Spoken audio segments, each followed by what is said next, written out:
just remember that there is always a way to gain remedy, okay? But you have to know law. And if you put yourself under the jurisdiction of the court, you still can gain remedy, but you need to make sure you're under trust, because then it's easier for you to demand access to what belongs to you.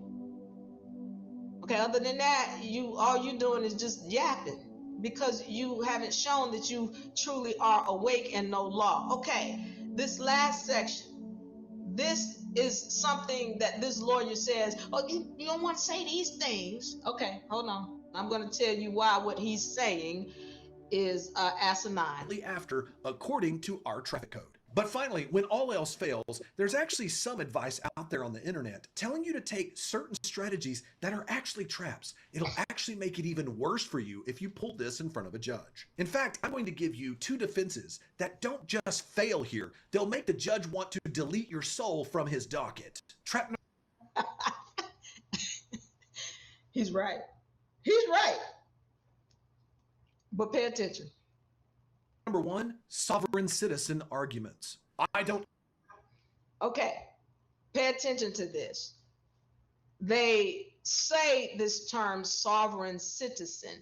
Let's understand that this term they use in the state that calls themselves government, they use it to call people terrorists. They use the term sovereign citizen to call people terrorists. And I didn't put this up on the screen, but I'm going to show it right here. For those of y'all who bought the beginner law book, you'll understand what I'm showing you. All right? Sovereign, you're up here. Sovereign is a master of self, a god. A citizen is down here at the bottom of this totem pole. A citizen is a slave of the corporation that it pledges allegiance to. A citizen does not have rights. It has privileges. Meanwhile, a sovereign up here has God-given rights.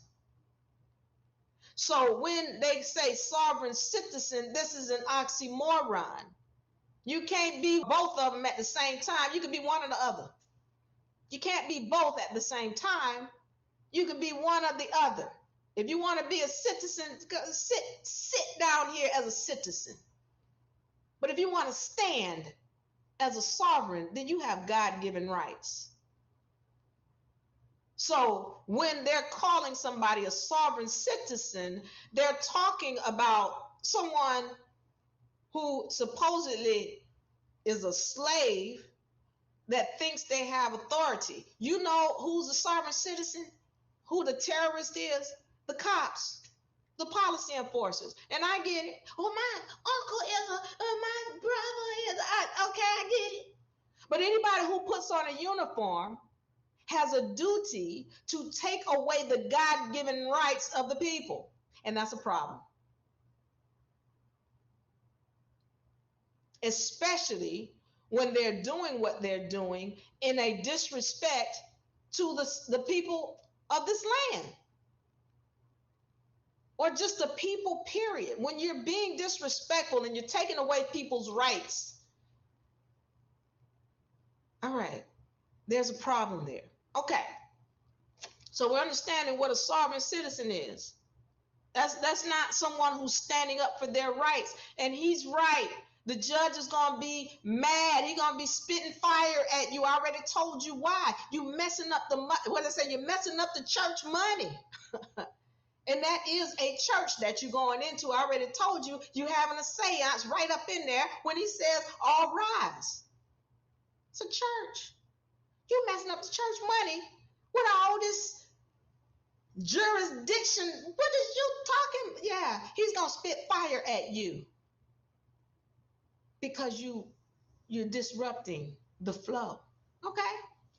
So he's right about that. But that doesn't mean you should not stand up for your rights. He's correct. The judge will try to make an example of you. You should ask yourself a question though. Why is he so mad? You got to keep that in mind, what you're doing when you go into court. This is why we don't go into court. We don't go into their court. We bring them into our court. We're not going into your court. We're bringing you into our court with our God that has been established in our court.